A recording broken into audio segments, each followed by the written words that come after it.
Hey guys, welcome back to my channel. তো কেমন আছো তোমরা? আশা করি ভালো আছো।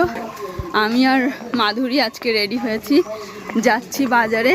আমাদের বয়েজ স্কুল মাঠে, হ্যাঁ বয়েজ স্কুল মাঠে সম্মেলন আছে। তো সম্মেলনের আজকে উদ্বোধনী অনুষ্ঠান আছে, তো সেখানে যাচ্ছি।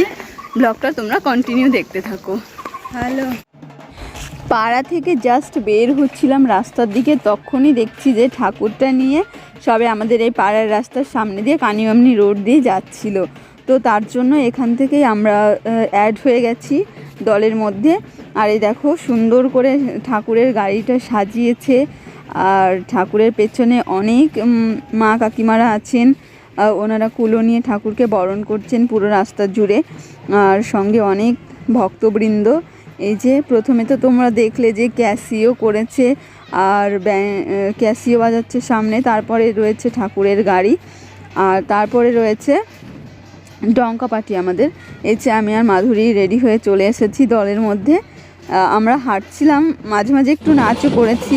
তো এখন বাস স্ট্যান্ডে একটু দাঁড়িয়ে আছে, তারপর এখান থেকে আবার মনসাহাটির দিকে যাবে। তো চলো আমরা এগোই সবাই মিলে একসঙ্গে। মনসাহাটিটা ঘুরে তারপর গেছে 22 মাইল গার্লস স্কুল পর্যন্ত, ওখান থেকে আবার ফের বড়বাজার পর্যন্ত গেছে, শ্মশান রোড পর্যন্ত। ওখান থেকে আমরা আর যাইনি, আমরা এখন সোজাসুজি চলে এসেছি মাঠের মধ্যে। তো চলো ভেতরটা গিয়ে দেখি মাঠটা কেমন সাজিয়েছে। এই যে আমরা মাঠে চলে এসেছি, তখন ঠাকুর নিয়ে এখানে চলে এসে এখন মঙ্গলা ঘট স্থাপন করছেন ভক্তবৃন্দরা সবাই মিলে।